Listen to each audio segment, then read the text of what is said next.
Bonjour et bienvenue sur la chaîne Veille Techno.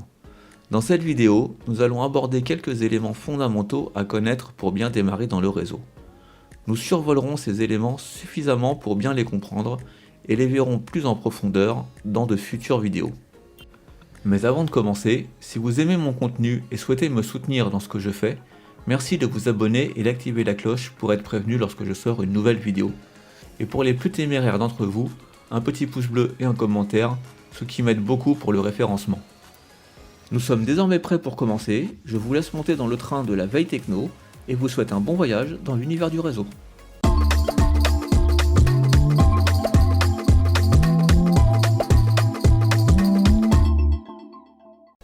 Le modèle OSI est un cadre conceptuel qui définit les normes pour la conception et le fonctionnement des réseaux informatiques. Il est composé de 7 couches, chacune ayant ses propres fonctions distinctes. La couche physique définit les spécifications matérielles et électriques nécessaires pour transférer les données entre les périphériques sur le réseau. Elle comprend les câbles, les connecteurs, les cartes réseau, etc. La couche liaison de données est responsable de l'établissement d'une communication fiable entre les périphériques voisins. Elle assure la détection et la correction des erreurs de transmission et la gestion du flux de données. Les commutateurs opèrent à ce niveau.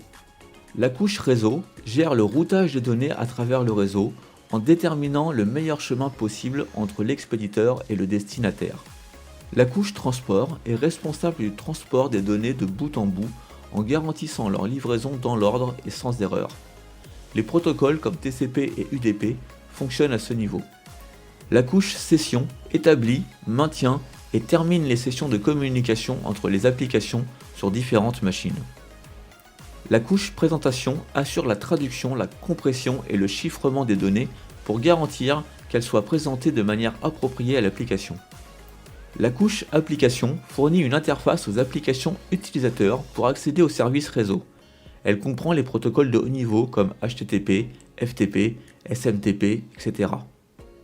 Le modèle OSI est un outil conceptuel précieux pour comprendre le fonctionnement des réseaux informatiques et pour développer des protocoles de communication standardisés.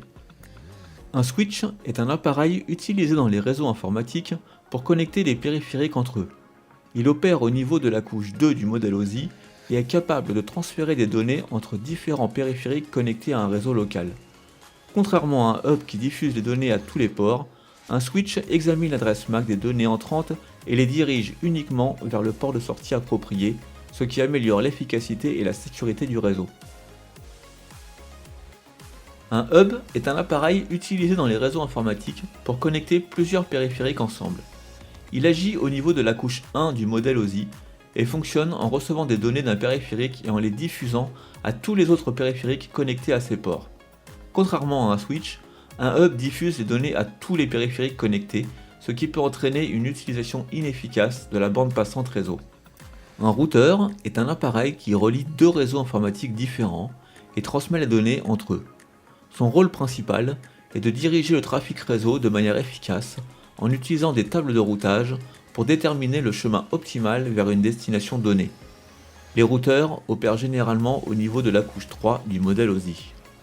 Le DHCP est un protocole réseau utilisé pour attribuer automatiquement des adresses IP et d'autres informations de configuration réseau à des périphériques. Son objectif principal est de simplifier et d'automatiser le processus d'attribution des adresses IP, ainsi que d'autres paramètres de configuration, tels que la passerelle par défaut et les serveurs DNS. Sans serveur DHCP, les clients vont s'attribuer eux-mêmes une adresse dite APIPA. Voici l'ordre d'exécution des requêtes DHCP que l'on nomme le processus DORA. Le client envoie un paquet DHCP Discover en broadcast. Tous les serveurs DHCP qui le reçoivent vont répondre en envoyant une configuration potentielle, le DHCP Offer.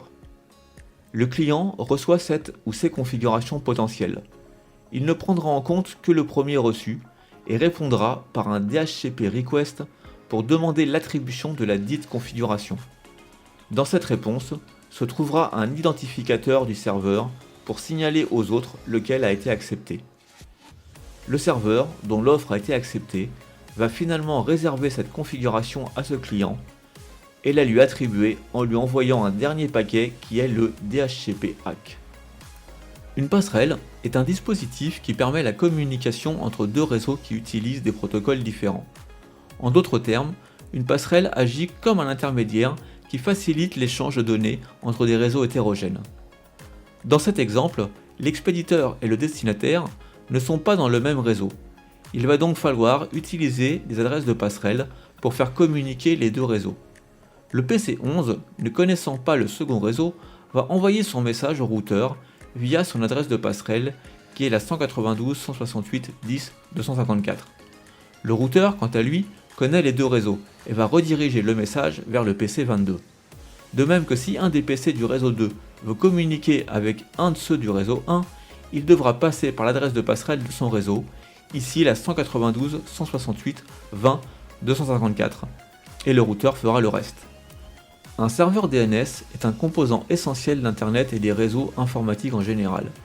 Son rôle principal est de traduire les noms de domaine en adresse IP pour identifier les ressources réseau telles que les serveurs web, les serveurs de messagerie et autres appareils connectés au réseau.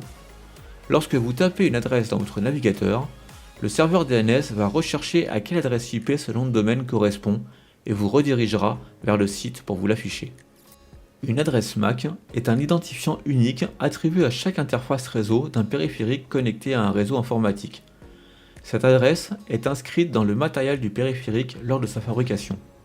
Contrairement à une adresse IP, qui peut être modifiée ou attribuée dynamiquement, l'adresse MAC est généralement fixe et permanente pour chaque périphérique. C'est ici que notre vidéo se termine. J'espère que vous avez apprécié notre voyage et qu'il vous a permis d'enrichir vos connaissances. Il ne me reste plus qu'à vous souhaiter une bonne journée en espérant vous revoir très bientôt pour un nouveau voyage à bord du train de la veille techno.